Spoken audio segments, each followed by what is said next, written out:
What's going on, my Acolyte Gaming? It's True Master Games here, coming at you with a creepypasta I wrote called The Shadowman. I worked hard on this one, and I made it as realistic as I could. After all, as I said many times, if it's not realistic, it's not scary to me. Anyway, let's get started. Just sit back, relax, and enjoy The Shadowman. There was something weird about the man across the street.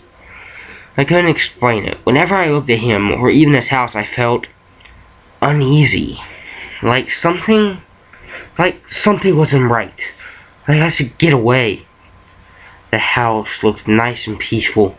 Perfectly cut lawn, light blue building, a really dark shade black for the roof. The house seemed normal, but the man always walked everywhere, no car, bike, or skates.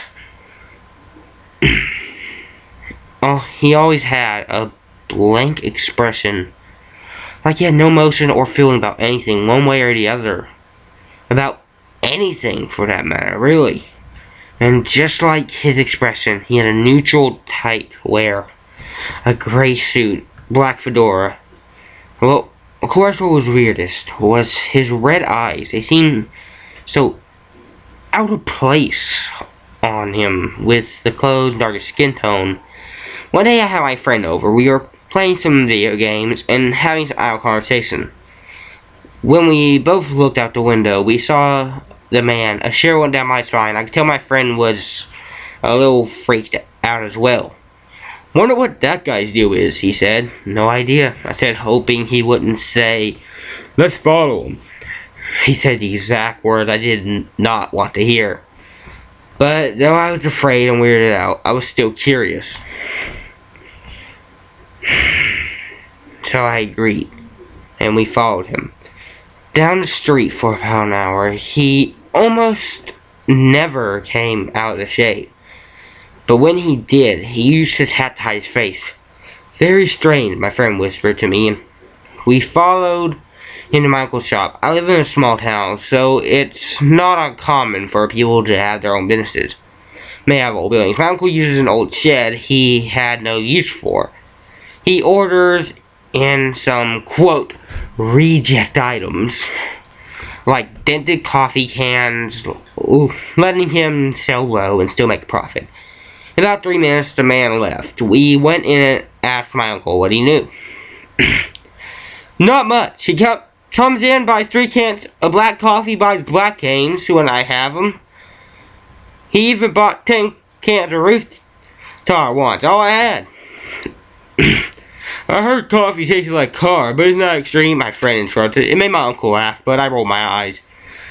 He told jokes like that all the time. My uncle then continued. "He never speaks, but motions his hands when I say something. He just buys and leaves." This seemed strange. My uncle knew even very personal details of some of the most secluded people in town. Yet he couldn't even read this man a little bit. This raised my confusion and curiosity. I said thank you to my uncle. When we left, he said to my friend, "Tell your dad I'll have to grab next week. He has been asking about it." Went back to my house. We heard the man mutter something strange. After we went in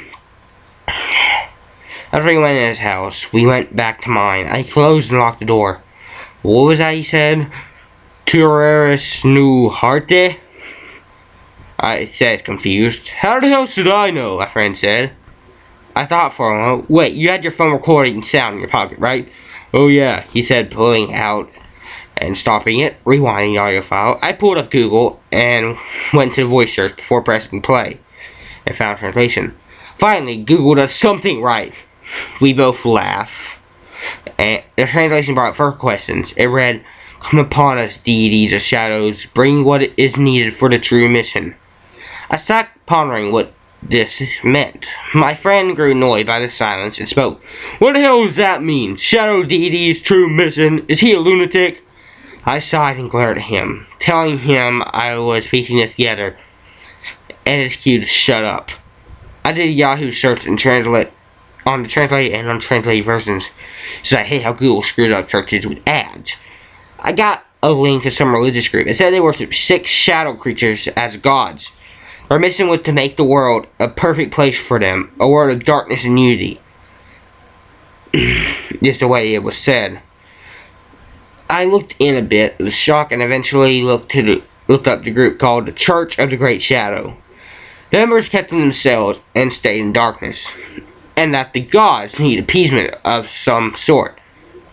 Now, when I think back in hindsight, it should have come to mind that there were many societies that had sacrifices to gods for appeasement. There was not much info, so me being determined to learn more, and my friend just being completely curious, we went to his house. We noticed some steaks out on the lawn when we smelled something rotten and strange. I thought to myself, damn raccoons. We knocked on the door and it opened. Seeing he did not close properly, we tripped over something when we walked in the dark room. A pressure plate, we said, confused when the door closed. Yet intrigued, it's rare to see them. He walked further and found a half-open door and called me over. We saw half-open books scattered around in a circle. Strange, why would he? I got cut off by getting hit with what I now think to be one of his canes. I woke up about 2-3 hours later. It's hard to tell exactly. Me and my friend were chained. The books from four around us. All we could see was the man giving us a deadly smile and staring at us with his horrible red eyes. I was freaked. My friend still unconscious. I calmed myself down and analyzed the situation. I noticed the candles dripping wax. I was in pain as it hit my arm, but I used to my advantage. Letting it fall down. I wouldn't have to destroy the shirt after, but it was worth it. My only hope was that wax would harden and blob up when it got under the chain to let me slip out of the shackles. The man was chanting loudly. I got one arm free to rip my sleeve off. Soon I heard my friend screaming. I looked and wax was being poured on his face while he was being stabbed. The man continued chanting. I noticed he had dropped the key right in my reach. I grabbed it when he was not looking and undid my shackles. My friend no longer screamed. He was dead. The man still stabbing, an occasional laugh could be heard. As well, I ran out the room. The man heard the door or saw me. I knew because I heard his footsteps following. I sped up to escape, going as fast as I could. Thanks to his pressure plate, I just ran out the door. I ran across the street to my house and called the cops. The man was arrested when they found my friend's body.